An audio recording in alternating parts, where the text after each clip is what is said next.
So what can parents do? There's this idea that we want to take care of our children, but there's really no best way to accommodate them. They want our help, but they don't want our help. Maybe they want financial assistance, but they definitely don't want parents telling them, did you go get your meds? Are you taking your meds? What happens often is that there's a clear lack of boundaries, no boundaries. When there are no boundaries present, it really is difficult to have any stability. And adults, whether you're parents or adult children, life is a lot less stressful if there is a degree of stability. Boundaries give a fence around you. They place a fence around you and say, this is what I will take and this is what I won't take. And making those clear will really help you. The first key is to decide to create a boundary that states that your well-being and safety matter. The second one is to be informed about your adult child's mental health condition.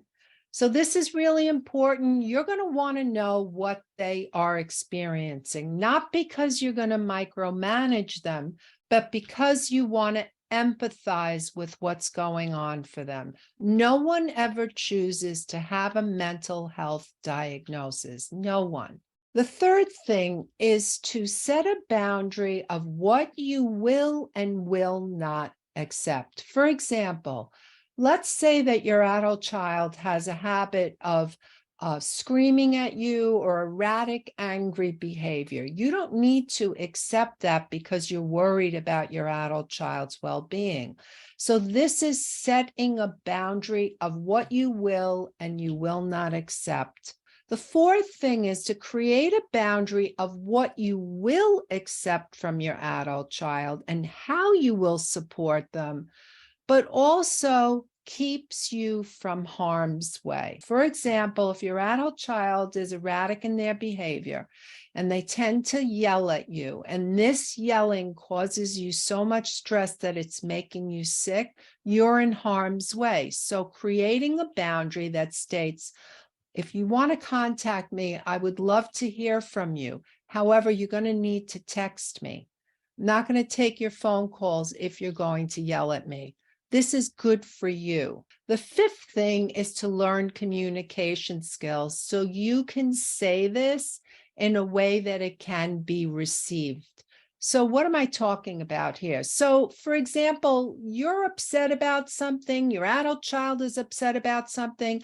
If you're all emotionally charged, you're not going to respond in a way that's going to be calm. You're going to try and say a boundary that's going to blurt out something inappropriately. So learning how to communicate, learning how to do it without being emotionally charged is really key to keeping this relationship in the framework of a boundary and making sure that you're safe. So the sixth thing is to stick to your boundaries by getting support. It's easier to stick to your boundaries if you have people in your corner. You can get a therapist, you can get a coach, you can go to NAMI meetings, you can go to a codependency group. The idea is that you don't do it alone. You need to get support. And the seventh key is to inform your adult child that you love them, that you hear them, and that you validate them. This is really difficult because you don't want to be in a situation where you're being triggered, where you're being stressed out because your adult child is behaving in a certain way. However, you also don't want to put yourself in harm's way. You won't be able to be the parent that you want to be if you're so stressed out. Some of you may be saying, well, I listened to this whole video and guess what? I don't even get to talk to my adult child. They have a mental illness and they won't let me talk to them. I haven't heard from them in this much time and it's really upsetting me. And I will tell you that you still need to have boundaries that say that you care for yourself, that you are caring for yourself. Many parents who have estranged adult children with mental illness run themselves ragged in their minds with worry because they don't know what's going on with their adult child. So many of these keys are important for you. Boundaries within yourself that say, hey, I matter. And when you matter, you take care of yourself. You still learn how to properly say things. You learn communication skills. You learn how to put yourself first so that you're caring for your well-being. You're learning how to calm yourself. And you're also being informed. You're getting support, okay?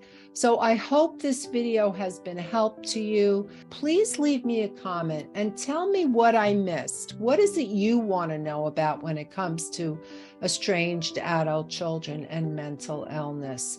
And if you like this video, hit the like, subscribe, and ring the bell. And please get my ebook. It has so many excellent tools and tips in there to help you through this estrangement time. We'll see you in the next video.